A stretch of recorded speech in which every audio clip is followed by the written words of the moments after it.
Yo, what's up everybody, it's your boy Duck here, and in today's tips and tricks episode, I'm going to be covering the best kill effect and kit combos possible. Before I get started, I just want to say that these are merely the best combinations for certain kits. If you want to vibe out and play Warlock with Flaming Arrows or level up with Rogue, then you go right on ahead, man, because I'm not going to stop you. I'm just here to inform you all of what the optimal choices are. I'm going to be moving kill effect icons into S tier, and any kit that combos well with it will be moved into D tier. Because, you know, as we all know, they reuse like icons for kill effects literally every single time. So, let's get started. We're going to be starting with level up because level up is regarded to be the most useless kill effect in the game because, you know, Gravedigger gives you the zombies with armor, Flaming Arrows gives you a flame bow for 20 seconds, and every other kill effect gives you a potion effect. But with level up, there are actually some pretty quirky strategies. So, the kits that combo well with this are Tim, Hype Train, and Armor. I know Armor sounds a little bit outlandish, but hear me out. So, with Tim, what you can do is use your XP bottles to get about 6 to 9 levels, and on an average chest route, you'll normally get 1 or 2 levels, and if you get a few kills before you settle down to enchant, you're looking at about 15 to 20 levels. On Aylin's Tower and Doc's V1, there are enchantment tables with bookshelves around them, so if you go to them and start enchanting stuff like iron swords, gold swords, stone swords, and like, you know, golden chest plates, you can get some really insane enchantments. I'm talking like Thorns 1, Prot 1, Fire Prot 1, you know, Sharpness 1, Fire Aspect, Knockback, stuff like that. It gets pretty crazy. With Hype Train, you can pretty much do this same strategy. I played Hype Train for 500 wins and 5,000 kills, and sometimes I would enchant my Iron Sword and get useless shit like Smite, Bane of Arthropods, but other times I would get Sharpness, Knockback, and Unbreaking on the same sword. I never got Fire Aspect with a level 1 enchantment, but as you just heard, I got some pretty crazy shit. So imagine doing that with like a level 12 enchantment. Exactly. Pretty crazy, right? And with Armor, I figure the only thing you're going for the entire game is a very good weapon. So instead of going for the star and using Vault Hunter and getting a crazy weapon with that tanky armor, what if you use the star for something else and you already have an insanely good weapon with an enchantment? You know, like go for a gold sword, get like Fire Aspect Sharpness on it or something. I know it seems a little bit outlandish, but you know what? I vibe with it. You know, it sounds pretty good to me, so, you know. Anyway, moving on from level up, we have Gravedigger. So with Gravedigger, the best kits to combo with this are as follows. Sorry, I'm looking at a list, so if I like zone out, it sounds like I'm zoning out, then that's why. So the best kits that combo with this are Necromancer, Jockey, Slimy Slime, Red Dragon, Pigman, Arachnologist, Horse Tamer, and Donkey Tamer. So with Arachno, Jockey, Slimy Slime, and Red Dragon, I figure the reason that it goes well with Gravedigger is because the mobs are very large and they don't actually do damage to the zombies. Bad kits to use this with would be like Blaze, Troll, or Creepers, or Creeper Tamer, because the Creepers, the Witch, and the Blazes do damage to the zombies every now and again. Troll could be good to use with this because the Troll Witch could like splash the zombies with harming pots, but generally it's not really worth it. But with Arachnologist, Jockey, Slimy Slime, and Red Dragon, you can just spawn all of your mobs right when the Blitz Star spawns, and you can have a bunch of kills with Gravedigger with you, and you just have a clusterfuck of a bunch of mobs. Pretty good strategy if you ask me.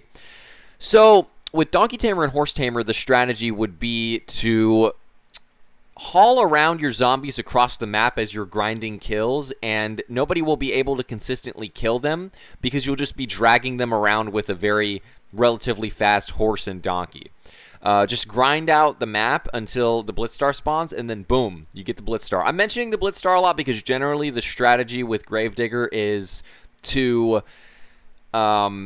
grind out zombie kills and then get the Blitz Star by zoning them out with the mobs that you have from your kit. That's pretty much like the definitive strategy with it, or that's how I see everybody else using it.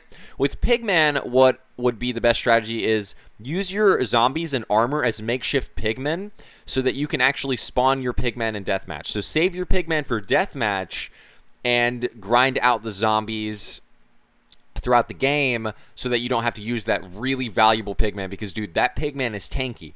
You need to use that in deathmatch, man. So with Necromancer, also with Pigman, you get harming splash potions, so you can literally just heal your zombies throughout the game, especially if you're Pigman Prez 2, you get 3 harming splash potions. So with Necromancer, obviously this is the most viable to play with Gravedigger, ironically enough, because they are the same exact icon. But with Necromancer, you get 3 zombies and 3 skeletons, a punch bow, and with Gravedigger, you get zombies and iron chestplates with stone swords every time you get a kill. So it is literally the best matchup possible with Gravedigger.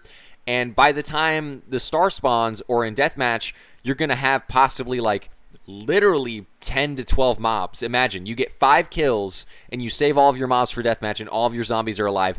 You have 11 different mobs plus any mobs you picked up throughout the game. That is absolutely insane. Plus your punch bow, and you are zoning out your enemy forever. They are going to get so frustrated. So, moving on from Gravedigger, sorry if it's taking me too long, to move the icons down. I don't want to reset the tier list because I already have all the kill effects like lined up and stuff. Is Flaming Arrows. So with Flaming Arrows, the best combinations obviously are bow kits. So Necromancer, Archer, Ranger, Hunter, and I know this might seem outlandish, once again, Phoenix. I would put Rogue because Rogue gets a bow, but it only gets like 5 or 6 uses, and you really want to get the best use out of it. But anyway, so obviously with the Necromancer, Archer, Ranger, and Hunter, you get a full use bow with an enchantment on it. Punch 1, power 2, power 2, or power 1, punch 2, and power 1. You get an assortment of enchantments on your bow, and you can use the Flaming Arrows to do that extra bit of damage. This is especially good with Archer, in my opinion, or Hunter, because with Hunter, you can splash speed right when you hit that Flaming Arrow and pressure your opponent really hard. And with Archer, you're already doing a fuck ton of damage with the power 2, so imagine fire ticks off of that. If you hit like 2 or 3 shots with Archer 10 and Flaming Arrows, you're going to kill someone in like 8 armor bars. Literally, that's how broken it is. Ranger and Necro aren't as viable because generally what you want to do is you want to hit them with the arrow and let the fire tick pressure them into fighting you, or just do a lot of damage, and these kits will punch them away. So, that's not really the best option, but it is still viable to an extent. With Phoenix, this would actually be good because you will have flaming shots pretty much the entire game, and you can save your flame durability, like on your flame bow, by using a normal bow and collecting arrows before you actually get any kills. This is actually a huge brain strategy that I've never seen anybody play.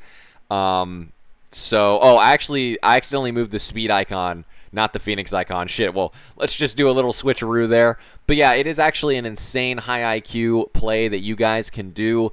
So, moving on from Flaming Arrows, we've got, let me move that down, Resistance. So, a lot of people think Resistance is actually not that great. It kind of seems like you're just a sitting duck, but keep in mind, you get Resistance 2 for 15 entire seconds. So, any kit that would go well with Resistance 2 are as follows: Armor, Creeper Tamer, Warlock, Tim, let's see, Wolf Tamer, Meat Master, Baker, Warrior, Scout.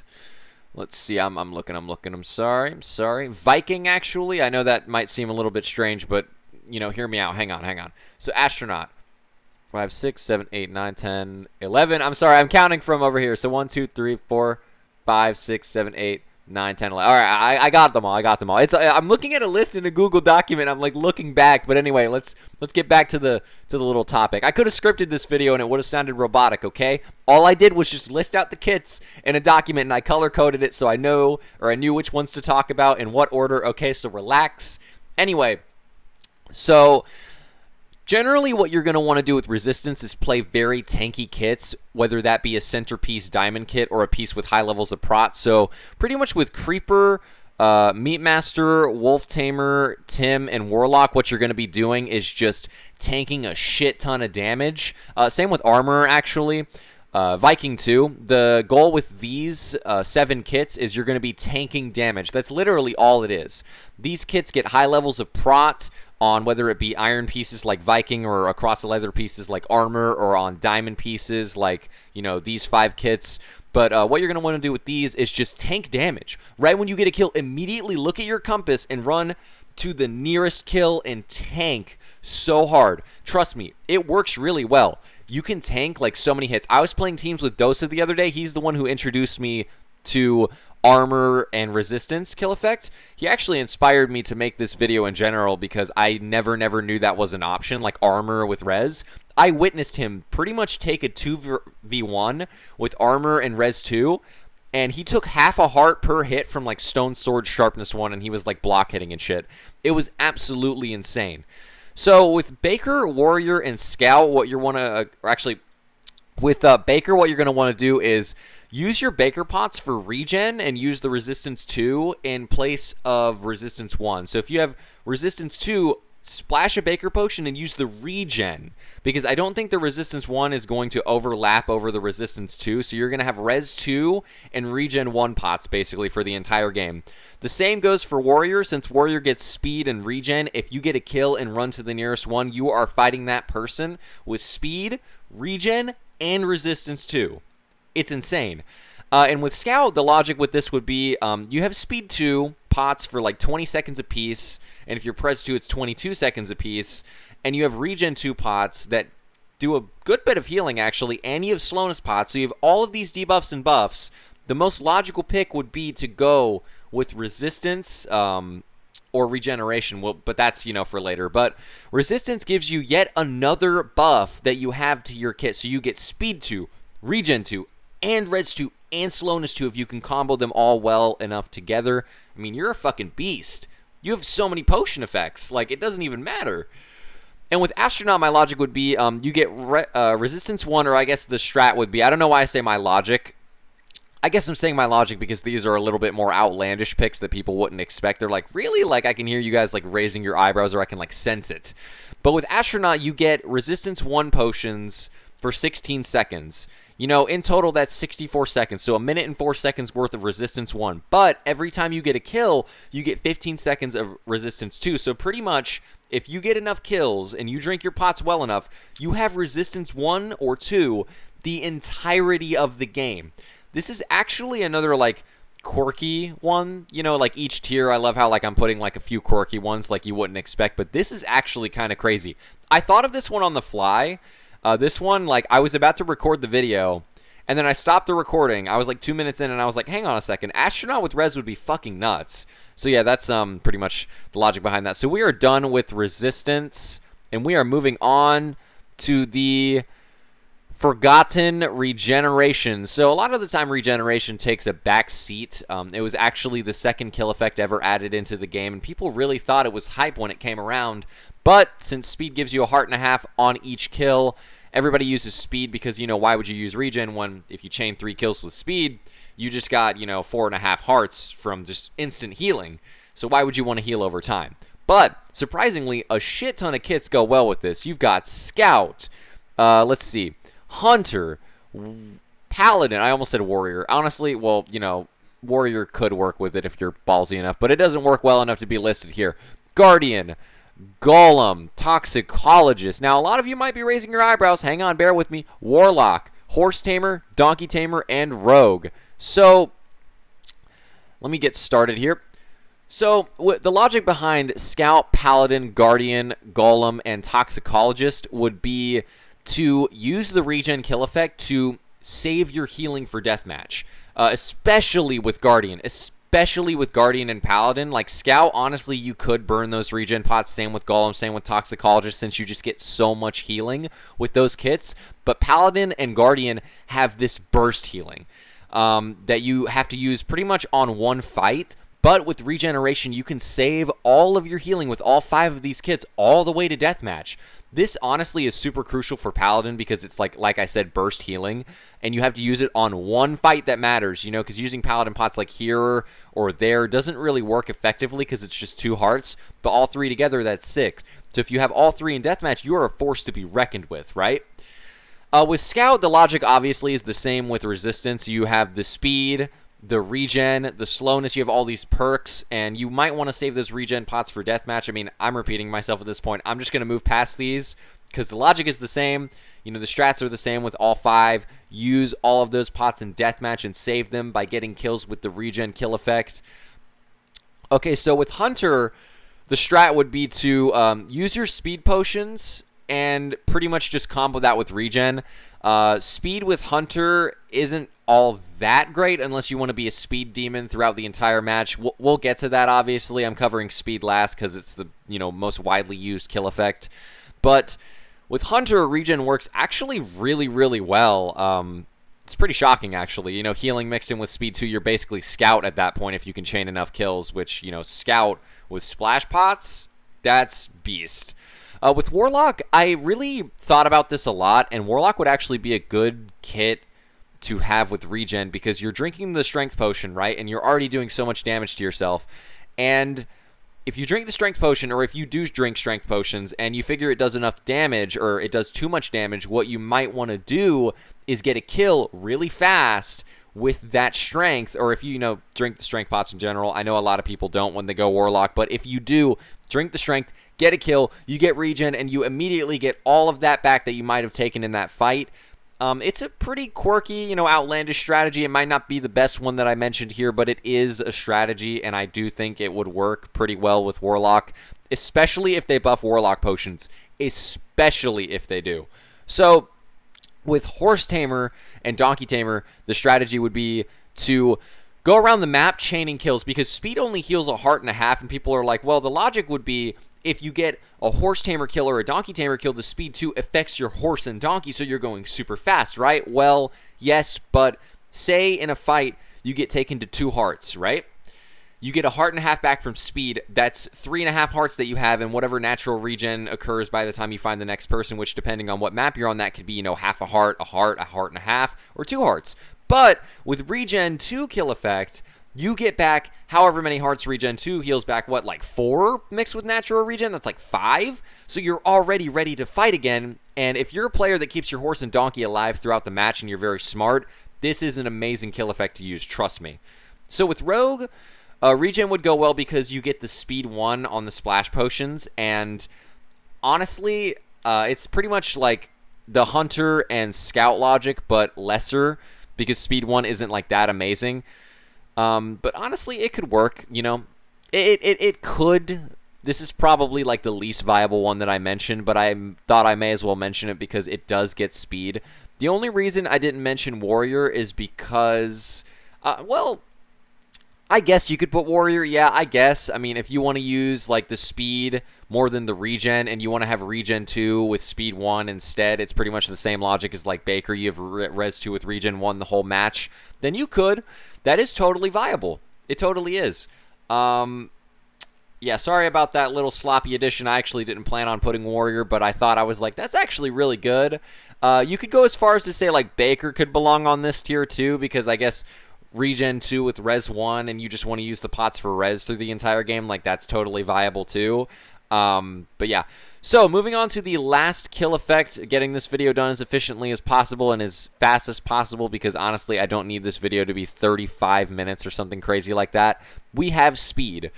So, as we all know, speed is easily the most viable kill effect in the game. Everybody and their grandmother uses the speed kill effect regardless of what kit you're playing. But there are kits that combo well with it specifically. Like you could use speed with Archer, Viking, Jockey, Astronaut, Paladin, anything, but there are kits that combo with it super, super well. And these kits are as follows: Scout, Hunter, Warrior, Rogue, and Slimy Slime. So with Scout, Hunter, Warrior, and Rogue, the concept is to become a speed demon through the entire game. Like I said earlier, speed demon, that phrasing, it's true.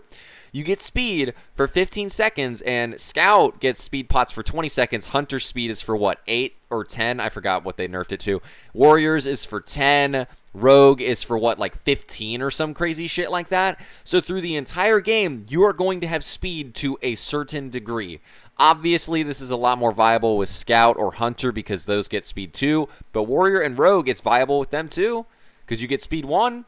You can use your speed. You could literally, with Warrior, you could have speed 2 and regen 1. You could literally just go back to old Warrior because that's what Warrior had when it came out. With Slimy Slime and Rogue, though, they get knockback weapons, so speed 2 with knockback is absolutely psychotic. You are going to be 5 blocking people without cheats. It's crazy. Slimy Slime, like I said with Rogue, Rogue, it's like the speed 1 pots and the knockback sword, but with Slimy Slime, it is the knockback axe, obviously. Plus, honestly, the slowness 2 debuffs go very, very well with the speed 2 kill effect, because they're pretty much going to be a sloth, whereas you're going to be like fucking Sonic the Hedgehog out here. Alright, so that is all for this tips and tricks video. I hope I gave you guys some very knowledgeable strategies for today. Obviously, like I said earlier, you can use any kill effect with... Wait. I think a kill effect icon disappeared. Wait. Oh, the chest plate. There it is. Okay. Yeah, I was like, what the fuck? By the way, every single kill effect is the same as the kit icon except for Tim and Level Up.